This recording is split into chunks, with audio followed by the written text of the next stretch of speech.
Hello there, and welcome back to another episode of Alter Your Health Live, your source of information and inspiration to promote the holistic transformation of your health and the health of our planet. I'm your host, Dr. Benjamin Alter. And I'm your co-host, Dr. Susanna Alter. And today we are going to talk about cleansing. It is the season for cleansing, and there are so many ways of cleansing and reasons to cleanse. And we're going to cover our favorite ways to cleanse and some reasons that may inspire you to move into a gentle, natural, healthy cleanse this springtime. Yes. And while Dr. Benjamin and I are huge advocates of simply living a detoxifying lifestyle on a daily basis, the truth is that it's spring, and spring is a really great time for a little bit of extra cleansing. And I was actually just learning through an article written by Dr. John Douillard, who is an Ayurvedic practitioner. He was explaining how historically human beings would go through cycles of real times of feast and times of famine, and how in the fall, when people would harvest all of their food that they'd been tending to all summer, and they would store a little bit of extra fat, also just to keep them warm and to keep on their bodies. On their bodies, Yeah. yes. And that in the springtime, that's when, there's not much stuff coming out of the ground. So spring was actually historically a time of famine. And that's when people would really burn through their fat stores and detoxify some of the toxins that they would take in and store in their fat tissue as well. And when we also look at different ancient forms of medicine and how they take into account the natural rhythms of nature and the elements, springtime has always traditionally been a time of cleansing and new beginnings. And so in this modern day and age, because we don't have a forced famine, it can be helpful if we take it upon ourselves to do some intentional cleansing. Yeah, that's interesting. We are so far from famine at any point in time, unless, of course, you're in a food desert or you're out on a long run or a long bicycle ride or a long hike. But it's so rare to go even a day without food, unintentionally. Some people, of course, intentionally go days without food and to fast, to cleanse, to purify. And that's not necessarily what we're talking about here. But it is just interesting to think about historically, human beings went days without food often. And it sounds like springtime, the early spring before, blossoms and flowers and weeds and things growing from the earth, that's probably when most humans were going longest stretches of time without food. And I think it's important to just to consider how we talk about how the body heals itself given the proper environment. And certainly includes food, but when you take away food, the body actually heals itself sometimes even more rapidly, more quickly. And that just goes to show you that oftentimes even the cleanest form of eating, the cleanest food, can slow down a healing process. And we're not, once again, we're not talking about fasting per se in this episode, but it's just interesting to consider how a fast can be a real expedited healing process. Yeah. And so today we're not talking really specifically about fasting, although fasting certainly is a way that the body detoxifies on its own. But we're talking about different methods of cleansing. And there are so many different types of cleanses out there. Just to speak to some of them briefly, I'd say the most extreme is to do something like a water fast, which again, we're not really talking about today. However, just to speak a little bit briefly to water fasting, this is going to be the most powerful way to cleanse.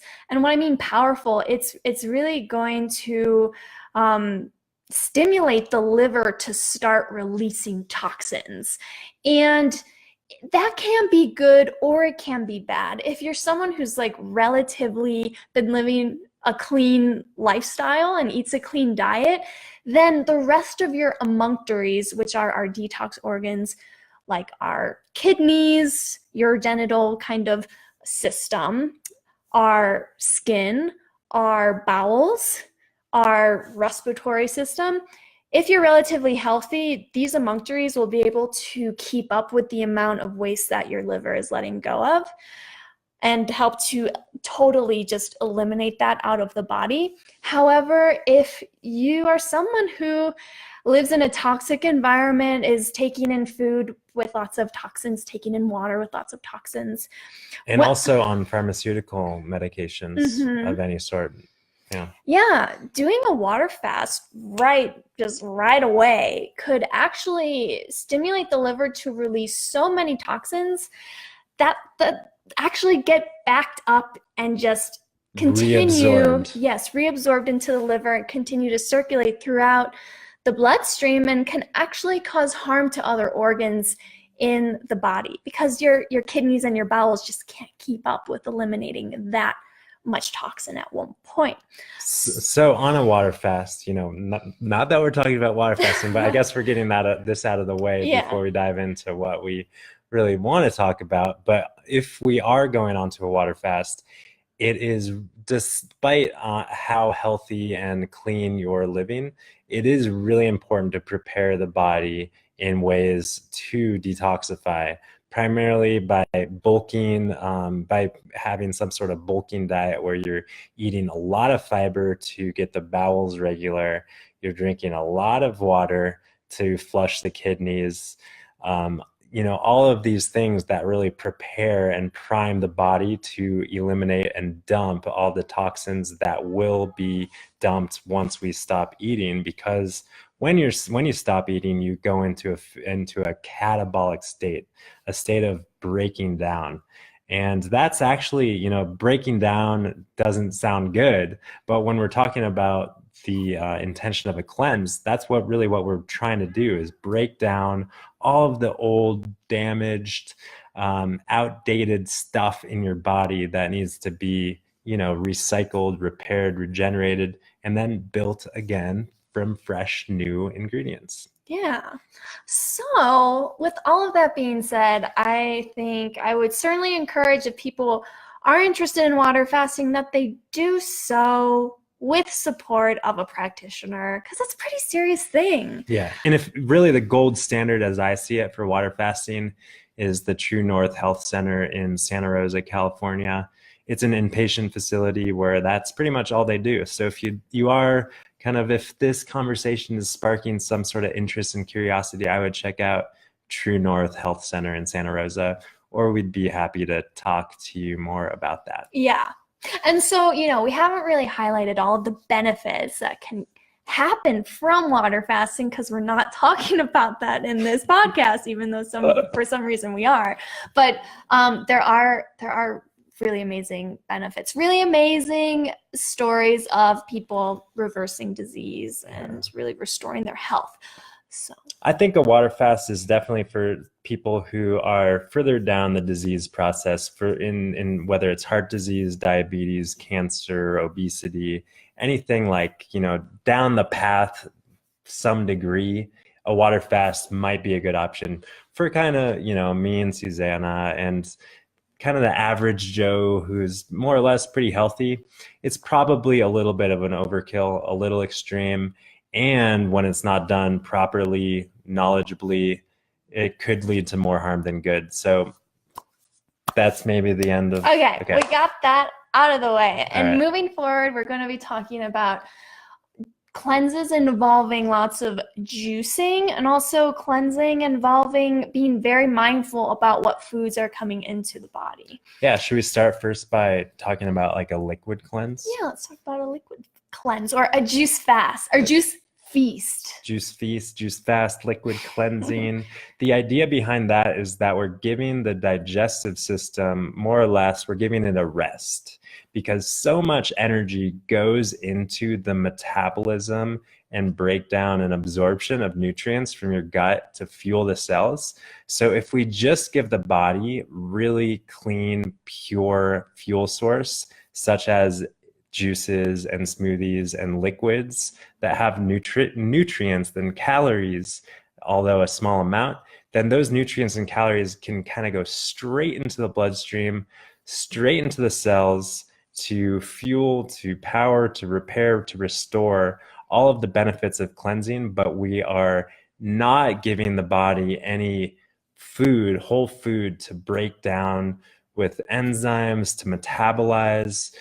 Because if you think about like a 2,000 calorie diet, depending on what you're consuming, of course, at least a few hundred of those calories are going to go directly to power the metabolic processes, directly to power the pancreas, to secrete enzymes, directly to power the liver, to secrete bile acids, and also detoxification processes and these sort of things. So we're trying to, really the intention is to create a highly efficient and clean metabolic process so that all of the energy that comes in the form of juices and smoothies and liquids can be put to direct use to repair and regenerate your body. Mm-hmm. Yeah, and so juice fasting is a very, very effective way for a spring cleanse. And I would say, similarly, but not similarly to water fasting, this is something that you want to also prepare your body for. So if you jump right into a juice feast, you're probably going to feel a higher amount of detox symptoms, as opposed to if you were to do a pre-cleanse diet, which is something that Ben and I always walk people through when they're wanting to embark on a juice feast. So what else do we want to say about juicing and liquids? Yes. So once again, I think that most people can healthfully, wisely put themselves through a few days worth of juice cleansing mindfully. And that being said, it is important, like you were saying, Susanna, to prepare the body properly. So because once again, similarly to the water fasting, we're going to be releasing, the body's going to be releasing and dumping all sorts of toxic byproducts that we want to make sure get flushed down the toilet. Mm-hmm. So that's important. And, juice programs can last for weeks, pretty much as long as you want. It is certainly possible to sustain oneself on juice and liquids for a long time. That being said, depending on what your baseline is and what your goals are, anything more than 5 to 7 days is probably not really needed. And I also would like to emphasize just briefly the importance of mindfully exiting a cleanse, because that's really a prime opportunity to re-inoculate your gut bacteria with a really healthy, diverse population of microbes, and really attune your senses to the foods and ingredients that your body most uses to thrive, really clean things up, and you've got a really fresh palate, a clean slate. So you want to really build and restructure from the inside out, really mindfully, knowing that you have a lot of power to create and recreate yourself anew. Mm-hmm. Yeah, and so moving on to kind of the next level of cleansing, there are cleanses that involve specifically cleaning up the diet. And some of them may be a completely raw type of cleanse where you're just eating raw fruits and vegetables. Others bring in some steamed vegetables as well. Some of them just focus on taking out all of the foods that people tend to be sensitive to, and foods that tend to have a higher level of toxins within them. And what I really like about both the juice fasting and these kind of food cleanses is that most of them recommend that you actually stop taking supplements during this period. Because if you think about it, if you're just taking in these high doses of isolated nutrients, that's something extra for your liver to process. And really, the focus is to support the liver in letting go some of the burden that it's been carrying around for this last year, and giving the liver like a little bit of a vacation. And and so a staycation. It's not going anywhere. It's staying there, but it's like, it's cleaning up shop. It's calling in the housekeeper and the maids. It's kicking back on it and watching Netflix while the maids come in and just polish everything and make everything and cater to your liver and just like I'm picturing like royalty being fed grapes and being fanned. Yeah, and so I think it's really important to highlight that the liver actually does its best restoration when we are feeding it glucose, when we're feeding it good quality carbohydrates. But I've heard about people going on like a keto cleanse, like a ketogenic cleanse. I know. Well, maybe you can speak to that later, but I want to focus on how the liver loves glucose. It needs building blocks for its glycogen storage. When glycogen storage runs low, that's when we store more fat. And when we store more fat in the liver, we store more toxins in the liver. Yeah. So I'm the reason why I'm putting on this smirk is because this might be totally contradictory to a lot of what you have heard out there. A lot of people think that fasting is all about depleting glycogen storage. It's all about switching to fat burning. And that's certainly the case if you are truly fasting. If you're on a water fast, you are going to deplete your glycogen stores. You're going to start burning the fat that your body has stored.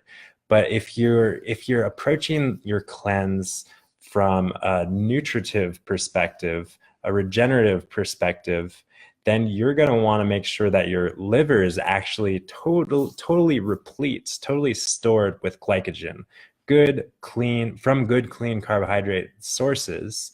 And when the liver is totally saturated with glycogen, it can focus on all the other things that it does, all the release and regeneration and dumping cholesterol and and making toxins more soluble and eliminating all the things that once again get stored in the liver. And the liver can't do that job if it's desperately trying to restore the glycogen storage that is really the first priority, because we have to go back, take a step back just briefly and remember that glucose is the lifeblood of our body. Without glucose, we drop dead. And the lifeblood. Is that a term? Well, it's definitely the fuel source for our cells, and our life depends on it. So even if you go 40 days without any food, you still will have a blood sugar level of about probably 60, 70, 80 milligrams per deciliter. And it's like, where does that sugar comes from? It comes from the breakdown of proteins and different amino acids and even fat to create and maintain a healthy blood sugar. But we don't want to rely, but when we're fasting, we're relying on obviously sources outside of our liver to maintain that blood sugar. We're relying on our adrenal glands and that sort of thing to maintain that blood sugar. And when we are coming from the cleanse from a more nutritive perspective, we provide all of the carbohydrates that the liver needs to maintain that glycogen store, because the glycogen is what ultimately gets broken down to maintain the glucose storage. So a lot of people fear these blood sugar spikes in any sort of cleanse process. But it's important to know that if you have a healthy insulin sensitivity, if you're not having a diet that's high in saturated fat, your body is going to be able to process all of the good, clean carbohydrate sources, store it in your glycogen, in your liver, and in your muscles, and use that glycogen to maintain steady blood sugar, which is required for all of the repairing and rebuilding and all of the processes that our body carries out, around the clock. Mm-hmm. Yeah, so this spring, and I don't know, are you doing it with me? I've chosen to do a food-based cleanse. Yeah, well, we were going to do a juice cleanse locally here in Carbondale, and that kind of trick fell through. So of course we're going to cleanse. I mean, backing up again, we already talked about how we really intend to live a detoxifying lifestyle. So it's not like we're going to cleanse hard and then go off on the deep end in some way, like we see a lot of people doing. But we're going to cleanse knowing that it's kind of 'tis the season to clean shop. Yeah, exactly. So yeah, we're going to do it. So I'm on board. We're gonna do a food-based cleanse, and this cleanse is really revolved around supporting the liver. And we didn't really speak to why supporting the liver is so important, but well, we've indirectly talked about how when we're cleansing, it's really the liver that is cleansing. It's really the liver that is being supported in releasing all the stuff that's no longer serving it. Right, because throughout the year, every day, the liver is what is taking in toxins, processing them, either helping to metabolize and break them down or to store them if they know that, it can't be broken down at this time. And so the liver works very hard for us every single day. And so this food-based cleanse, I decided to follow the Medical Medium 369 Liver Rescue Plan. And I'm really excited to try it out because, I'm just excited to try it out. People have been doing it. Everyone's been doing the Medical Medium 369 Liver Rescue Cleanse, and we haven't done it. So it's like, we love Anthony William. We love our Medical Medium. We love all his stuff, and we've talked about that before. Mm-hmm. And it's like, sure, it's time to do his cleanse. Yes, so like I said before, his cleanse is focused just on food, no supplements, no herbs, and also hydration, of course. Water, good purified water, and some juices here and there, and teas. And so the first 3 days, just to kind of go over it briefly, first 3 days is really focused also on prepping the body for people who have come off of more of a conventional standard American diet. Even this cleanse, which is you're eating the whole time, even it has a prep day, 3 prep days. And so in those first 3 prep days, you are really focusing on having a liver supporting morning, which includes being really, really hydrated and keeping fat out for the morning, because the morning time is when the liver is really waking up and doing its best detoxifying. It really starts working usually around 3 to 4 a.m. for people, and then continues to work through the morning. And whenever we bring in fat or caffeine, which is like usually what people do in the morning, bacon, eggs, and coffee, it just halts the liver's process. So the first 3 days are really focused on, having that great liver supporting morning with some lemon water waking up, and then a low fat breakfast, but also bringing in lots of liver supporting foods throughout the rest of the day. So things like apples, things like dates, these are all things that are high in sugar. And for the reason we said before, we need to support the liver by giving it its fuel, its preferred fuel. And so the first 3 days are definitely like the easiest. They seem the easiest because you can still, have your cooked foods, even grains if you wanted to. You're just really supposed to keep the fat content low. bring basically any kind of radical fat intake, cut that in half. So those are going to be your nuts and animal fats and oils and things like that. Avocado. And avocado. So the idea is to lower the fat content. And that's for the first 3 days? First 3 days. And then what's the 6th? And then so the second 3 days is when, hi Ellen, is when we cut out the radical fats completely. So no nuts, no seeds, no animal products at all. And again, focused on that liver supporting morning. In addition, I think we bring in some celery juice and we bring in specific liver cleansing smoothies for breakfast. And then for lunch, there's a specific liver rescue salad. And then on top of it, apples. He says like to eat 1 to 3 apples in the afternoon. And it sounds like, oh my gosh, how can you be cleansing if you're eating this much? I mean, it's not, it's not apple season, but no, it's not. So maybe this is, maybe this is kind of a better fall cleanse, just seasonally. But that being said, hey, we've got some apples still. Yeah. We do. And probably, I would imagine that Anthony also advocates for people eating the seasonal fruits and berries, whatever is coming into the market. Mm-hmm. So. Yeah. Yeah. And then on top of all of this eating, it's also suggested to drink herbal teas at night and also lemon juice, or I mean, not lemon juice, but lemon water. Before you go to bed. And so the way that I'm describing it, so what's the 369? So the 369 is just kind of it's breaking the 9 days of cleansing into 3-day chunks. So the first 3 is half of the fat normally. Mm-hmm. The second 3 days is no fat. And what's the third 3 days? So, and then that's also the way that I described it is not really going into the specifics. To really go into the specifics, you'd have to like read his book and see the outline. Oh, okay. Yeah, sorry. This is just a broad overview. But I'm wondering if there's something that we could, are we going to offer something to listeners out there? Well, yeah, Do you want to join us, listeners? I want people to get excited and join us because I know it's so much more easier to cleanse when you've got friends doing it with you. So we are planning to start this.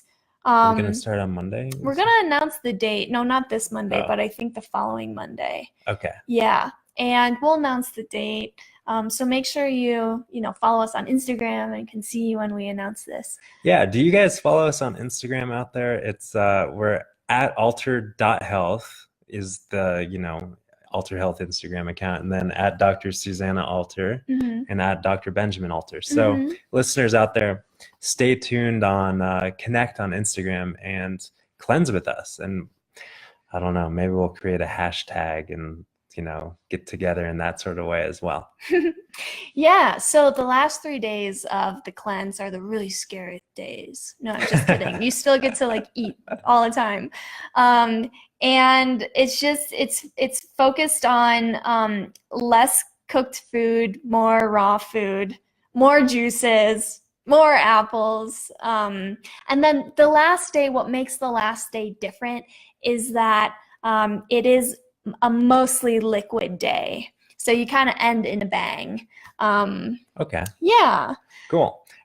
Yeah, I like that because it kind of primes the body slowly to kind of, I can see it because, when we do this, flip the switch and turn on detoxification, it's like that's not how the body is created to optimally do its thing.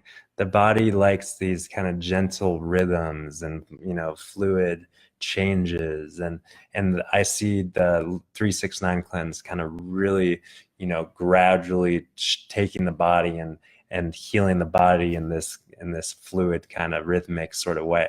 And then what does Anthony say after the 9th day?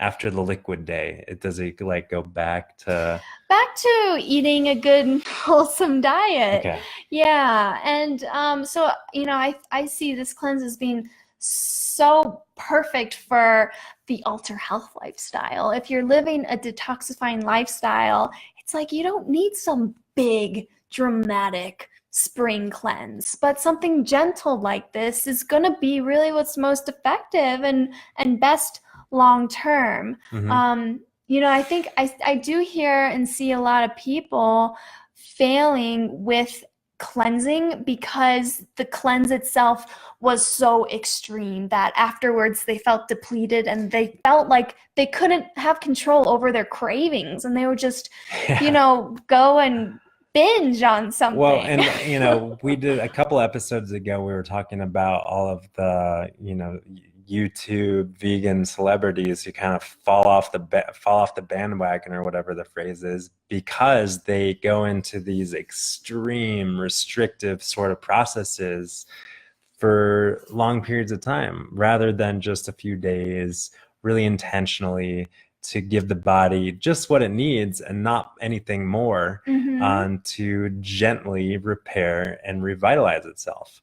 So, yeah, I think that taking the gentle path is definitely my intention, even though I've, up until more recently have been more of an extreme guy, but I don't think extreme really necessarily feeds health. So Yeah. I don't think it's really, I think extreme and health are kind of don't go hand in hand. Gentle and health go hand in hand. Yeah. So, real briefly, because I know we're going to wrap up soon because we're already at the 30-minute mark. Yep, it's been a long one. There are other things to do to support cleansing. I mean, there's liver supporting herbs. There's really strong detoxifying herbs. There are things like sauna and colonics, enemas. Even taking detoxifying baths, things like that. And we don't really have enough time to really dig into any of that today. But I do think that including these practices, such as sauna and hydrotherapy, these are really great ways to easily support detoxification on a daily basis. Ongoing. Yes. You can start it in your, spring cleanse, but yeah, this is part of a detoxifying lifestyle that we at Alter Health advocate. So, any last things, Dr. Seuss? I think I also just want to speak briefly to, there are a lot of like cleanses being marketed out there that are basically just taking a bunch of supplements and a bunch of herbs and things like that. Yeah, the powder shake in the morning and yeah. And I just don't, and I'm not speaking to any one specific protocol. I've done a few of those, to be honest, and yeah, what do you say about them? I think they're marketed to fit into a standard American lifestyle. That's what I think. And what we are offering and maybe suggesting is that the standard American lifestyle modify and evolve in a way that is more rhythmic and harmonious with nature. And from that perspective, we can take a more gentle, kind of mindful approach to detoxifying the body rather than just shoving a bunch of things down our throat and hoping that our liver is doing what it needs to do, and then we go on and live our life. I didn't, I wasn't really sick or didn't really feel toxic when I did any of these protocols, but I didn't really experience much other than, it was caloric restriction, which any sort of caloric restriction can, like we talked about before, put the body in a state of catabolism where we're breaking down stuff. And that can be a good thing for periods of time for different people. It is a good thing for everybody, but the time frame around that is definitely case by case individualized. Yeah. For me, I just feel like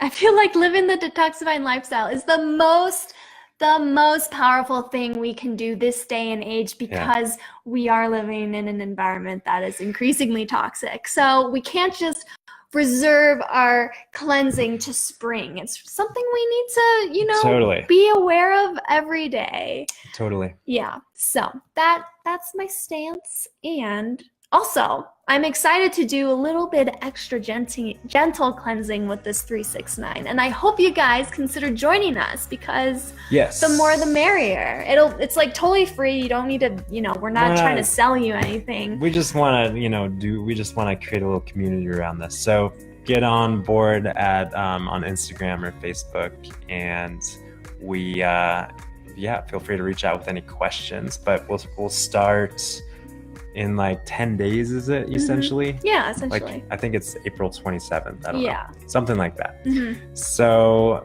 you guys are on your own for the cleanse, but hope to connect in some way or another throughout the 369 cleanse coming up. And thanks for tuning in. If you'd like any more resources, feel free to head over to www.alter.health as always, and we will catch you all next time. Bye. Peace and love.